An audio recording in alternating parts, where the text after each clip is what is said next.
Thank you everyone for joining. We're going to go on our journey through Chanukah, a bit of a historical overview, and then hopefully take some of the points home, as we should always do. So let's just get a bit of a timeline in history. We know that there were two temples. The first temple was destroyed around about 400 before the Common Era.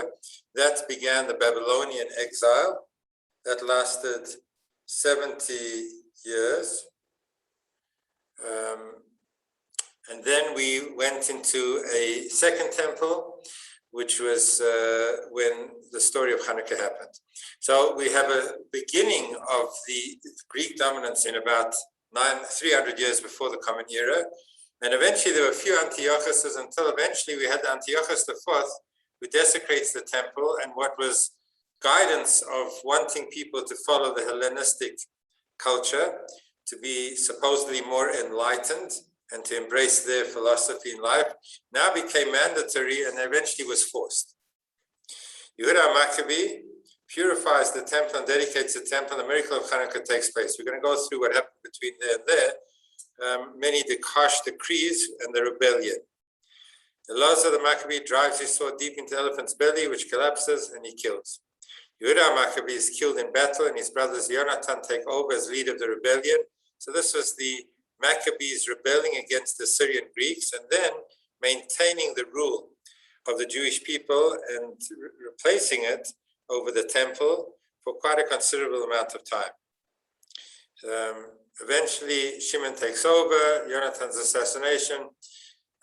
Shimon and his offspring rule Eretz Yisrael, and then we know the destruction of the temple took place in just around the Common Era, just before. So this whole story of Chanukah is happening during the latter years of the Second Temple. So let's go into some of the more details. The Syrian Greek kings tried to Hellenize the Jews, which meant to have the Jews subscribe to their philosophy in life, which supposedly was enlightened. There was a lot of culture, a lot of beauty that the Greeks brought to the world. And many Jews succumbed, as happens in these difficult times. They trivialized the study of Torah and any adherence to mitzvahs. Antiochus Epiphanes forced Hellenization. So he was the fourth Antiochus, and he was no longer recommending and then requiring and then demanding, but now it was forced. He forbade the study of Torah, Shabbos, Bris Milah, and the adherence to the Jewish calendar. They wanted to root out any Jewish anchors. And the revolt began in Modi'in in the year 167 BCE, about 100 years before the Second Temple was destroyed.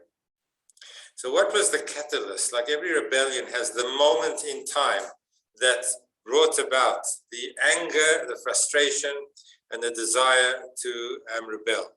There was a decree that a pig be sacrificed by the Jews to the Greek god in the Beis Hamikdash, in our holy temple. This was the last straw.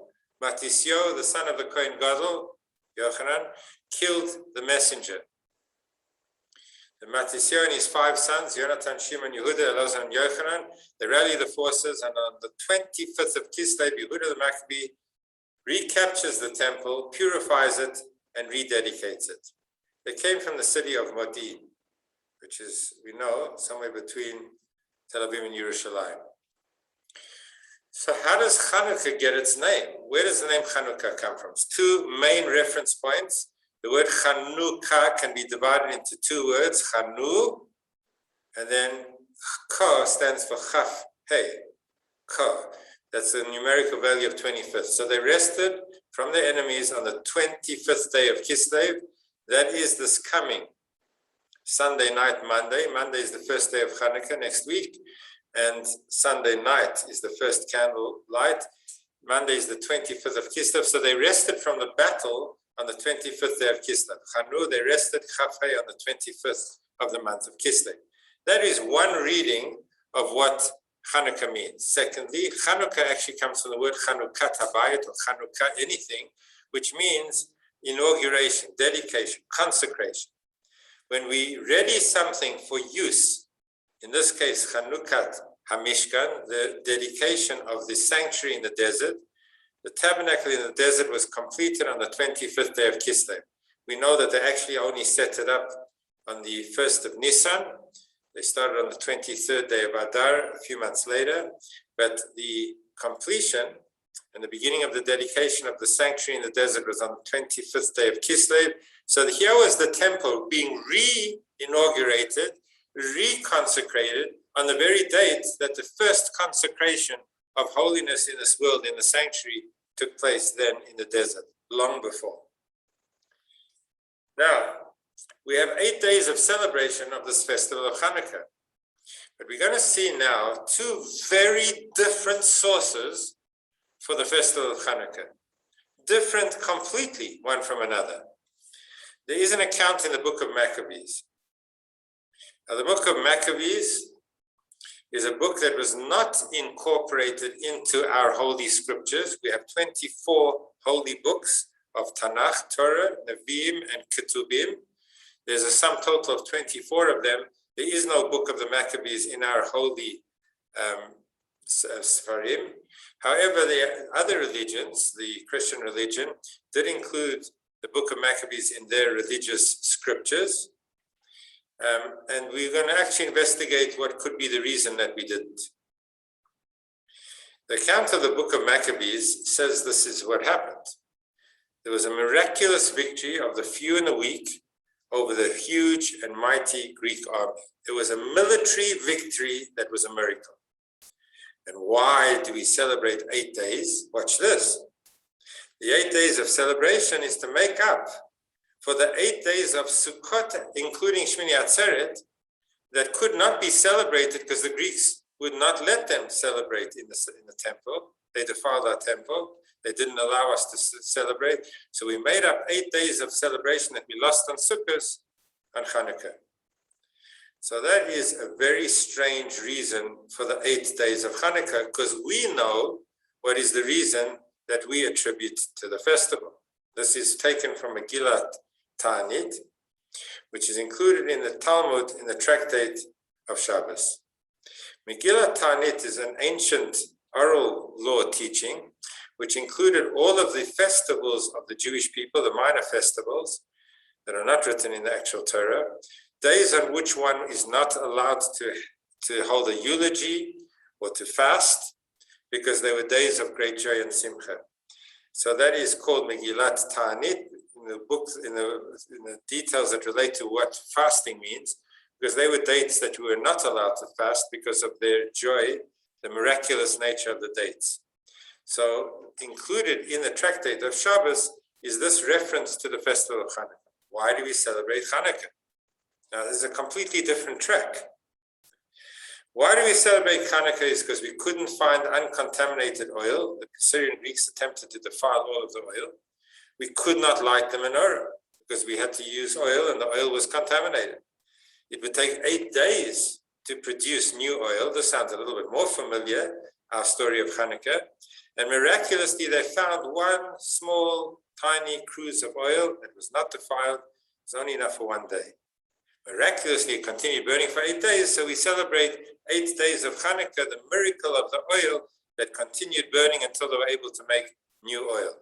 Interesting two tracks relating to the same festival. So maybe the reason that the book of the Maccabees was not included in our holy scriptures was because it bordered on a very difficult mistake that could be made by the Jewish people. If we view Chanukah through a nationalistic view glasses, and we see that everything relates to a victory of battle, so then we celebrate the fact that we were soldiers that surpassed our enemy miraculously. Just a few people were able to destroy the enemy. It shows the tremendous power of the Jewish people. And eventually that nationalistic approach lent itself to veering away from the miracle element of the festival.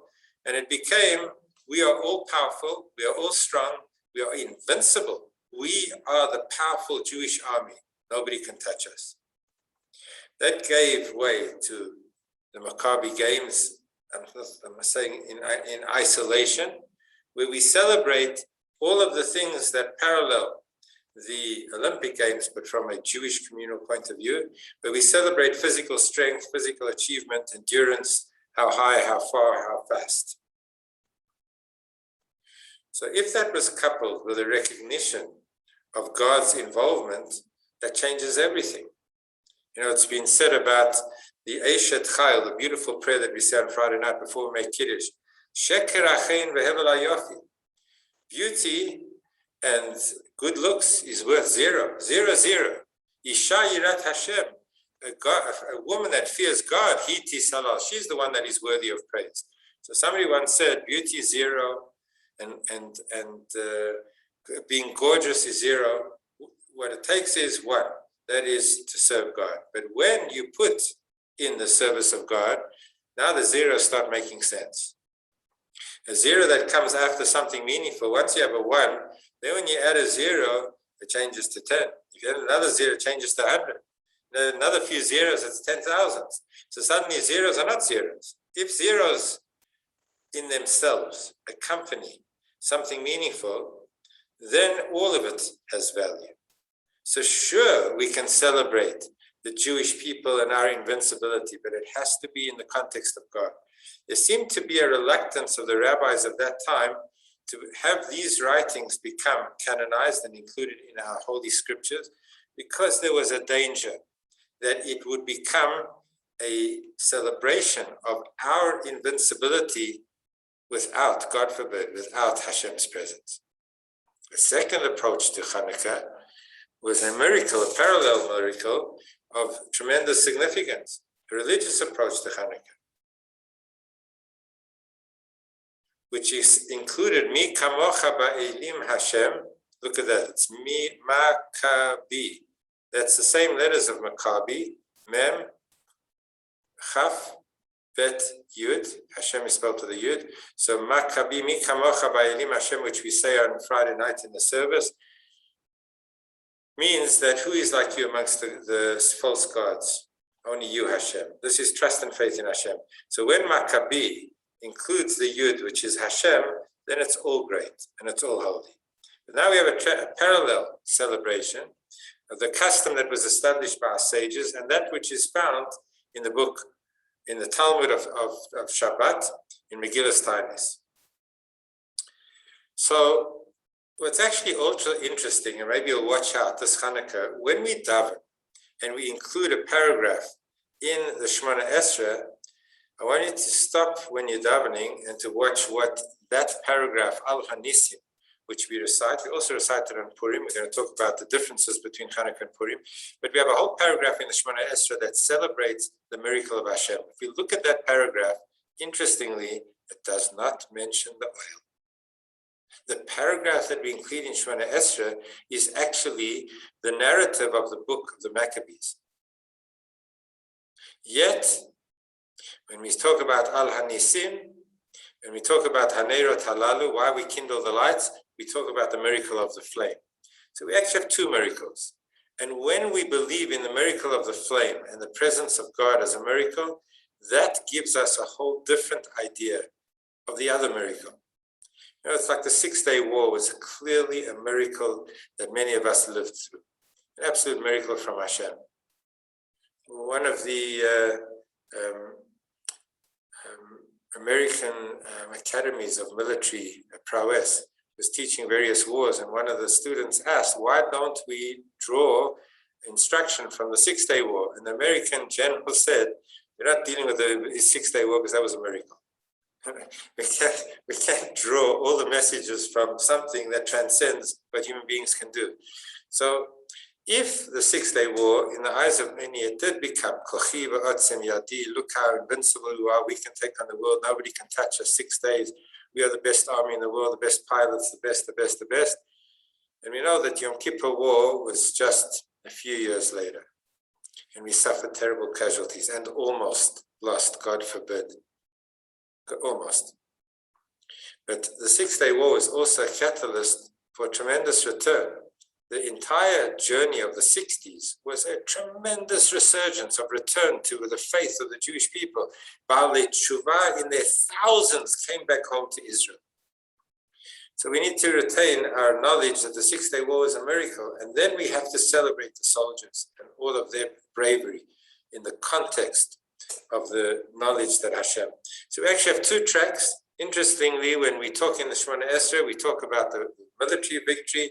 When we talk about it just after candling the lights, Anerot Halalu, we talk about the miracle of the lights. They're both miracles. The one lends us importance to the other. So what are the customs on Chanukah? We have 8 days of celebration. We rejoice. We sing Hallel as we do on Yom Tov. We kindle the menorah each night. We have a special added dimension to a mitzvah. Normally a mitzvah you do however you do the mitzvah. Here we have an added dimension, which is Pirsuma Nisa, to publicize the miracle. So we have a special mitzvah to bring it to the public eye, to publicize. We insert Al Anisim, the paragraph that I mentioned, in Amidah, and also in the grace after meals. So these are customs that relate to Chanukah. What is the difference between Purim and Chanukah? Both occasions, somehow celebration of Jewish survival, but Purim, the reason that we celebrate Purim is, take a look at what was the attempt to do on Purim. Purim was an attempt, God forbid, to annihilate the Jewish people. A final solution that came a few thousand years earlier, a desire to destroy the last vestige of any Jew in the world. All the Jews were in 127 provinces, all subject to the power of Haman, and he wanted to destroy and annihilate the Jews. Chanukah, by stark contrast, had no desire to kill anybody. They didn't say we have to kill the Jews. They attempted to destroy our religious and moral values. They wanted to introduce paganism. And that's why when we look at the wording, we say, Al Anisim, we say, they came lahashkicham toratecha. They wanted to make us forget your Torah, Hashem, toratecha, not the Torah, but your Torah. Why do we emphasize the pronoun your Torah, Hashem? Because the Assyrian Greeks, the Hellenists, they said, we don't mind the practices of the Torah. It's quaint. There's a heritage. And every heritage has meaning and has value. So it's important to celebrate our heritage.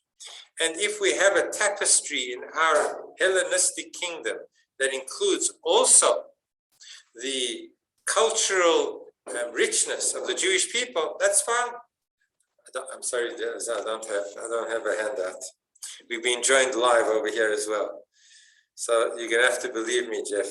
You know what I should do? I'm gonna turn around, so hopefully you can see my screen as well. Let me do this.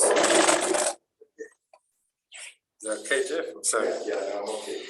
So we had, in the case of Chanukah, the Assyrian Greeks didn't mind Jews. They didn't want to destroy the Jews. They wanted to root out, and not the Torah. They wanted to root out Torah Techa, your Torah Hashem. They wanted to take the God out of Judaism. A Judaism that is void of God is a Judaism that can never survive. But they said, keep your customs. We love going to Jerusalem. We'll put some pigs in the temple as well. You can do your stuff. We'll do our stuff. So they wanted to root out anything that had to do with holiness. That's why they went about trying to defile every jar of pure oil they could find. Can you imagine an enemy that is looking for oil to take off the seals to destroy the oil? An enemy wants to destroy the people, wants to destroy the strength, the army. Who cares about oil? They said, we don't mind oil, we'll leave you the oil. We're just taking off. We're opening it up so that it'll no longer have the religious holiness that is required to light the menorah in the temple. They wanted to undermine the religious element of our culture. The Jews, unfortunately today, we embrace the culture of Judaism. It's interesting because there are many elements of our people that do not believe in the oral teachings of the Torah. They don't believe in the revelation at Sinai. They don't believe, they say actively, they don't believe that there's any validity in the oral teachings of the Torah. The rabbis were doing their own thing, yet they keep Chanukah, which was instituted by the rabbis. It doesn't appear in the Torah. So they keep it as a cultural interest, but they don't have the religious dimension. So look at the difference between Purim and Chanukah. Purim, the enemy Haman wanted to destroy us. I don't care what you believe or don't believe. You cannot be alive. Jews have to be eradicated from the face of the earth, God forbid. Chanukah said, keep the Jews, just take out God. And because of these very different attempts to destroy us, we respond by celebrating in very different ways. We have, out of these two attacks on the Jewish people, we have, over the history of our people, we've had the danger of blatant anti-Semitism. That's like the Haman variety, Holocaust, pogroms, attempt to destroy Jews. And we have had in the history of the Jewish people the undermining of our people. In fact, it has been said that we've lost as many Jews to assimilation as we did, Rahman al-Litzlan, in the Holocaust. As many Jews since the Holocaust have been assimilated and lost to our people as were lost physically in the Holocaust. So this is a different danger. It's a voluntary assimilation embraced in the United States, Western world, so we embraced. And then we had other difficult places where we were forced to give up our religion, like in the former USSR. And these are the two things that we have to contend with. And both of them are lethal. Because assimilation is when they say, you can do your own thing, but just take out the godliness. That's the danger. Blatant anti-Semitism is, of course, a danger as well. Now let's look at how we respond. So to carry on the theme of Purim and Chanukah, on Purim, everything relates to food really. Because the attempt was to destroy the physical being of the Jew, our response is to eat and be involved with the physical elements of our life experience. So we're involved with the physical. Chanukah was an attempt to root out the spiritual dimension. So there, the main thing is lighting candles, a spiritual celebration of the festival. Because the attack was on the physical, we respond with physical things on Purim, sending gifts, eating lavish meals, all the feeding, helping the poor, etc. On Chanukah, it's not really rooted in food, it's rooted in a spiritual activity of lighting the menorah. Of course, God forbid, could we have a festival without food? So we also have the food, the culinary delights as well. We eat potato latkes, donuts, anything that relates to oil, because now oil is the theme. I don't know how good it is for the cholesterol and for other issues in our life, but the oil is reminding us that there was a miracle of the oil. We also give Chanukah gel to our children. It's not to be confused with presents, which are given in another religion at this time. Sometimes the divisions of customs become a little bit blurred. We don't bring trees into our homes. In America, there are a lot of Jewish homes that have everything and then close to nothing. Okay, another custom is to have the dreidel, the sibivan. We turn it, it has 4 sides, Nes, Gadol, Haya, Sham, and these 4 letters represent the miracle that happened.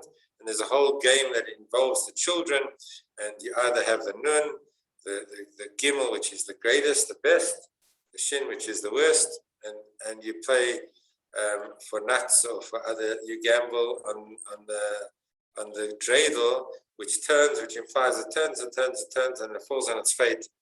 Hashem is giving guidance to the world. It's also custom not to work the half an hour that the candles burn. We should actually bask and sit in the presence of the temple, of these candles. We have the extra 9th candle, the shamash, so that we don't personally benefit from the light of the menorah, which is holy. We only benefit from the additional candle, the shamash, which continues to burn. Let's take out some messages. I'll come back to this, which we've discussed before. Let's talk it this time. We have an argument between Beis Hillel and Beis Shammai in the Gemara Shabbos that talks about how do we light the menorah candles. Beis Shammai says that on the first night, we should light 8 candles. And as the oil diminished, as it burned, we descend until the second night of Chanukah, we light 7, and then 6. And the last night of Chanukah, we light 1 candle. That is the opinion of Beis Shammai. Comes Beis Hillel and says, never. We have to light 1 on the first night, 2 on the second, and 8 on the last night. And we follow Beis Hillel's opinion relating to the menorah, with all of its connotations relating to Jewish life in general. And what is that? The law is to add a light each night. And the message of the flame, before we get to that, the message is that we add. In Dvarim Shebikdusha, in things that are holy, we always have to add. Our whole process is ma'alin b'kodesh. We elevate ourselves in matters of holiness. We don't cruise, and we certainly don't diminish. The whole message of Beis Hillel and the way he lights the candles and the way we light the candles, because we follow the opinion of Beis Hillel, is that we always increasing. And staying the same is slipping. We cannot. If you're climbing a mountain and you stand in the same place, you're going to land up slipping down. You have to constantly be growing and elevating. So that's one message. And the second message, which is very connected, the flame itself, the flame always represents things of Kedusha. That's why whenever we have a greater awareness of our spiritual dimension, we light a flame. When Shabbos comes, when Shabbos goes, in Yom Tov, Chanukah, some people carry a flame to the chuppah. They carry candles. We light a candle, God forbid, when a neshama, a soul, departs this world. Whenever we are aware, a heightened awareness of the soul, we light candles. And the candle represents the soul, because we said that we should always add more and add more and add more. The very nature of the flame is to aspire upwards. Everything in this world is governed by gravity. Everything tries to find the lowest point. The waters of the world will work their way down to the oceans. They'll carve their way through the canyons until they eventually get to the lowest point. That's the nature of this world. We're governed by gravity. But there's something in this world that is anti-gravity, and it's the part in you and I that is aspiring for more, for something higher, not for the convenience, not for just cruising along, but to challenge ourselves to reach higher. What was good for yesterday is not nearly good enough for tomorrow. We constantly have to be in the process of aspiring for higher, always increasing, and that's the message of Beis Hillel from the candles, that we add a candle every night. That is a message for Jewish life in general. Let's just talk about the undefiled oil. We always talk about the miracle of the oil was they had only one little cruse of oil. They lit it, and then it carried on burning instead of for 1 day, for 8 days. It was actually a miracle that happened before that. We said that the Assyrian Greeks desired to undermine anything that related to holiness. They had a mission and an ambition to destroy anything that related to holiness. So they went out to they went into the temple. They had battalions of soldiers searching for oil to defile it. Under those circumstances, how does one find one cruse of undefiled oil?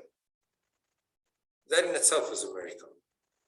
If you have a malicious, very coordinated attempt to root out anything that relates to holy oil for Chanukah, they had the means to wipe it all out. But somehow, one cruse of oil eluded them. This is a very symbolic message in our own lives. There is always an inner, incorruptible core that is within each and every one of us. We all have a neshama. And yes, we live in a world of the Assyrian Greeks, which is sometimes an attempt to attack our moral fiber, our spiritual aspirations, what we consider to be holy. So we live in a godless world, in a world that tries to give value to all the superficial things and to devalue anything that is of substance of holiness. In that world, so much of us can be affected. The way we think, the way we feel, the way we act, the way we speak, the way we do things. So much of our lives can be corrupted by wanting to imitate and live up to the expectations of the world around us, which doesn't necessarily mean our good. But there's always an incorruptible core. There's a part of you and I that can never be undermined and touched by any environment, by any destructive power. There is a part of God in you and me, which is waiting to be found. Sometimes eludes us, sometimes difficult to find that, but it's important to know that it exists, because when we're feeling down, we say, I'm too far gone, I can't, I've had a rough quarter, a rough year, a rough few years. I'm feeling absolutely defiled. I don't feel holy. I don't feel that I can come back to God. So we have to at least know. The second question is, how do we connect to it? But we have to know, you and I and every single one of us has a part of God in us. And if we know that we have an incorruptible core, a cruise of undefiled oil that is waiting for us, then if we discover it, it can overwhelm all of the circumstances that surround it. It doesn't have the strength, it doesn't have the ability, it doesn't have enough fuel to survive. How are we going to get? We're depleted. If you've touched that core, it begins to ignite and to be flamed and to endure and to retake and reclaim our lives and our environment. We have to find that incorruptible core. How do we find it? It could be through a moment of meditation in shul when we're saying the Shema. It could be by having somebody in our lives that is our mashpia, which we all need, somebody who we turn to and gives us advice, and we actually take the advice. Now, sometimes we don't like to hear advice, particularly if it's lifestyle changing, and we're too stuck in our ways. But if we are brave enough to say, I want to learn from somebody who cares for me and who is ready to guide me. So there are many ways that we can try and access it. Sometimes it happens even by chance, that we suddenly overwhelmed, we suddenly feel connected. It happens on a Yom Kippur. It happens on a moment of tears in a very sad moment or in a very happy moment, a very emotional moment. Sometimes it comes to the fore on its own. But sometimes we have to scratch for it and we have to dig a little deeper into ourselves. But at least the message of Chanukah, the miracle before the miracle, is that we have to find that cruise of oil. We have to know that it exists. We have to search for it with confidence. I have a part of God inside of me. I am not worthless. I'm not to be discarded. I have to find that inner core. When we access it, it defies nature, it burns for 8 days, and hopefully we'll get back to number 8 if we have time. Okay, this is the paragraph that we add into the Amidah, Ala Nisim. As I mentioned, the part that we mentioned in our Amidah doesn't talk about the flame at all. Yosef Chaim, my son, had a learning session last night and the week before, which was a yeshiva experience where we actually went through texts. It was very, very interesting and a very beautiful attendance.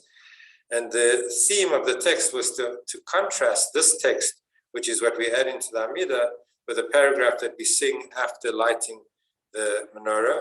In the Amidah, we talk about, look at it. In your abundant mercy, you stood by them in the time of distress. You delivered the mighty into the hands of the weak, the many into the hands of the few. You the defiled people into the hands of the undefiled, the wicked into the hands of the righteous. All about the war. The insolent into the hands of the diligent students of your Torah, and you made for yourself a great sanctified name in your world.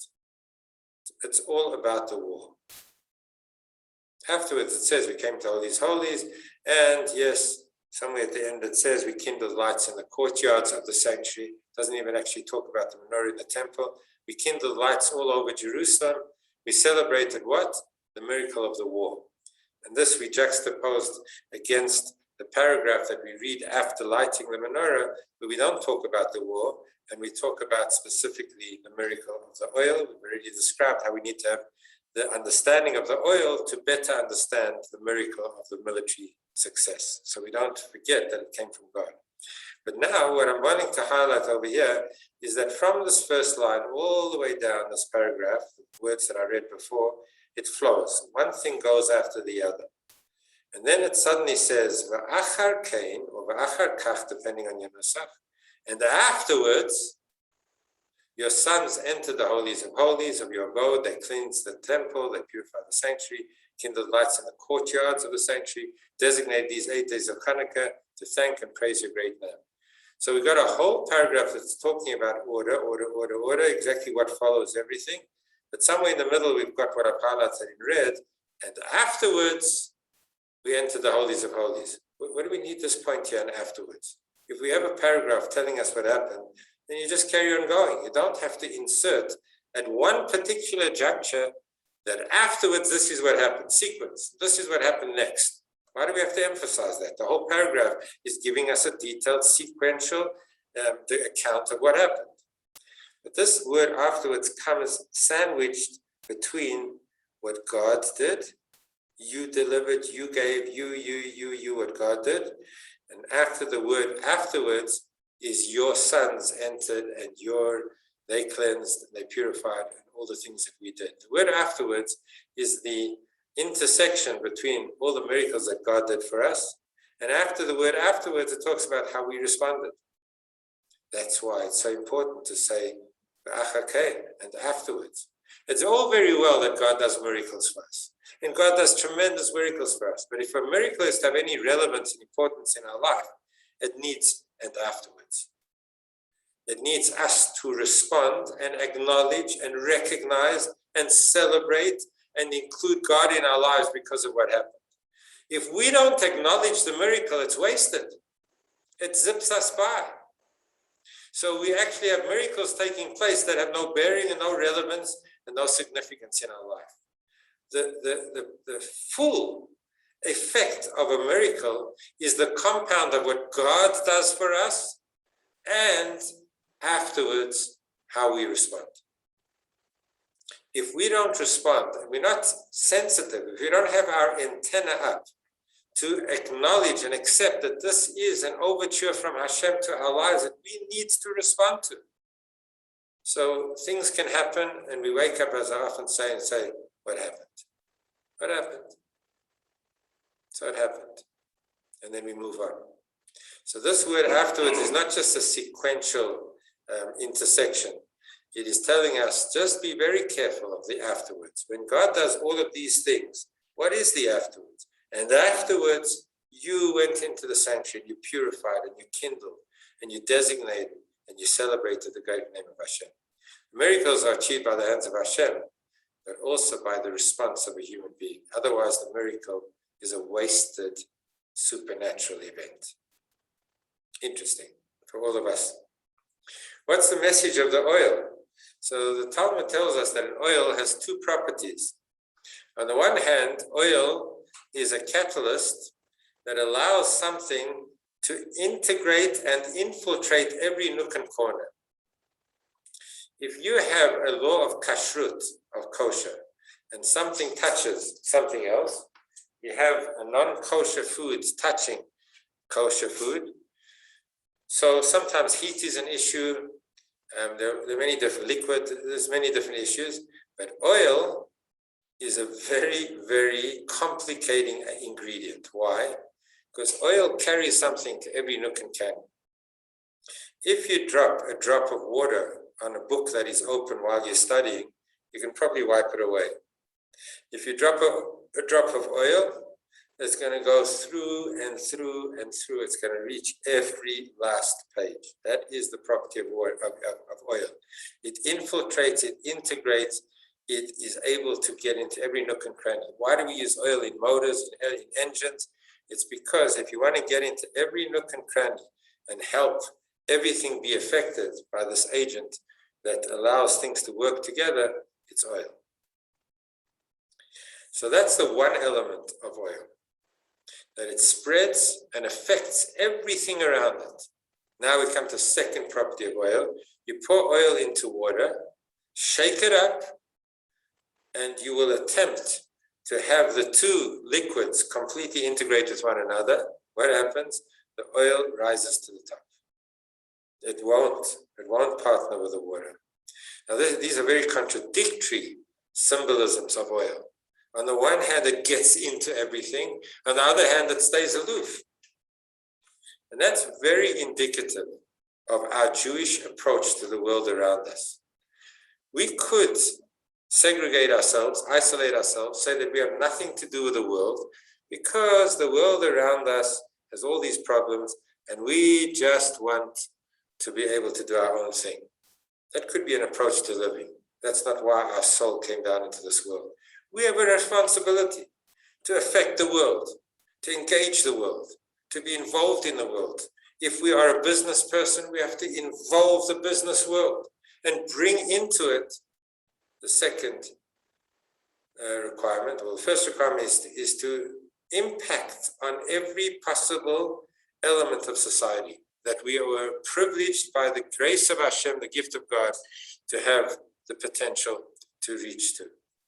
At the same time, we have to have the second property of oil, and that is that as much as we are affecting and integrating and evolving, we have to realize that there is something that stands above the world around us. As oil stands aloof and above, so we have to never integrate ourselves to the extent that we forget who we are. That could happen. We become so involved in fixing the world that we forget who we are. And we dilute ourselves to the point that we no longer have the message for the next generation and thereafter, even for ourselves.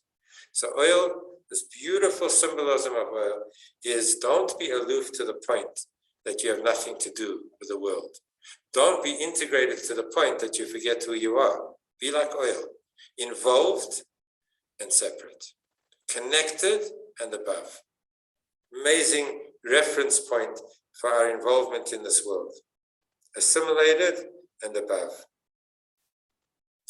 We light the candles at our windows or in our doorways. So flames, we said before, it aspires upwards. It has this property of always wanting to reach for higher. But a flame also has light, the element of light. And we know that a tiny flame expels an abundance of darkness. I think I've told the analogy before that Chassidim came to the Rebbe and they said that it's so dark, how do we bring light into our lives? Everything is so dark. So the Rebbe said to them, take brooms, go home and sweep out the darkness. Well, whether they actually did it, because Chassidim always follow the teachings of the Rebbe, but legend has it that they spent the days and the hours sweeping the darkness, and they came back at the end of the week and they said, nothing happened, it's dark. So the Rebbe said to him, I'm giving you now another method. Go home and light a candle.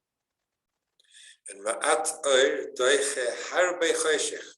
A tiny little flame expels abundant darkness. You just need a little flame, and suddenly you can see your way in the darkest of rooms. This is all very metaphorical, very representative of different ways that we can deal with the difficulties of our life. There's darkness. So we're going to resolve this problem, we're going to resolve that problem, and we're going to be involved in being the victim of all the problems, and we're dealing with problems all our lives, and we only deal with the problems. There has to be a time and place where we light the candle, where we light something positive in our life that sheds light on all the things around us. If we're only involved in excavating and extracting the negative, we're going to constantly be drawn down. There has to be a moment when we realize that the light has to shine. And the light automatically, without us even touching the darkness, dispels it. Often parents are so involved in giving extra lessons to their children in all the areas of weakness. So they're not so good at ballet dancing. I must say I never majored in ballet dancing. It wasn't one of my favorite subjects at school. So there were subjects that I wasn't so good at. So you could have parents, no, what does it mean? My child can't not be good at anything. I'm going to give you, you're not good at science, we're going to give you 100 science lessons a week. And you're not so good at maths. Okay, maths, we're going to work on your math. The kid happens to be artistic and loves language. No, that we don't do because you're good enough. You're actually passing language. What happens if you light the candle? What happens if you say to the child, what are you good at? What do you really love to do? What is your thing? And we actually light that up. We give him the extra lessons so that instead of getting a 60 or 70, they get a 90 in what they excel in. That will shed light. That will make them happier. That will make them more successful in all of the other endeavors as well. It's just a general approach. We can either concentrate on the negative and try and constantly heal the bad, or we can add strength to the positive. We have to find the cruise of oil. We have to find the light. And that, we also light it at our windows. And that's also very symbolic because it's in our homes, so we actually have lots of light in our home. We're meant to have light besides the candles. These are holy lights. But we light at our windows because we remind ourselves that there is no wealth amidst poverty. There is no enlightenment amongst ignorance. there is no real light if everything around us is dark. We have to have an attitude that we want to convey, that we want to teach.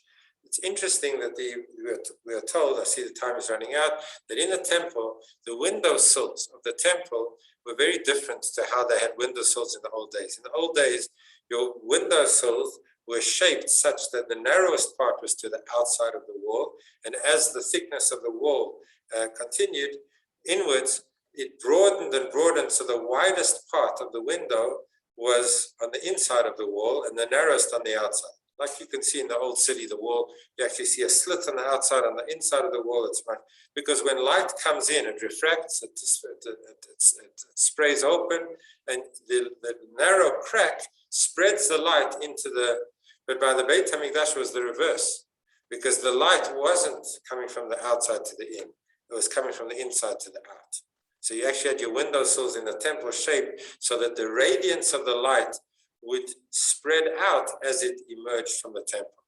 So lighting the candles of Chanukah at our windows means that we're cognizant of the fact that our light, this beautiful, touching the crucible, that light within us that is incorruptible, that eventually ignites and changes our lives, has to affect our world around us as well. We cannot have it in isolation. We've reached the 8 o'clock mark. 8 is the number that we said we were going to describe, but that's not what we're going to have time for this time, another time. Thank you so much for joining. We are absolutely delighted to have everyone with us. Have a beautiful work ahead.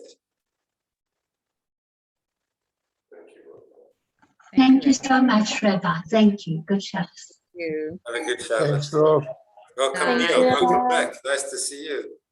Thanks, Rabbi. Thank Good night. Thank you. Thank you, Rabbi. Thank you, Chava. Helen. Philip. Thank you. Rabbi. Joy, thank you for being here. Helen. Evie, thank you for coming. Thank you. Have a wonderful Shabbos and a beautiful Chanukah. We have an event Thanks, on Rabbi. Sunday afternoon at the shul. If you can make it, it'll be beautiful. Thank you.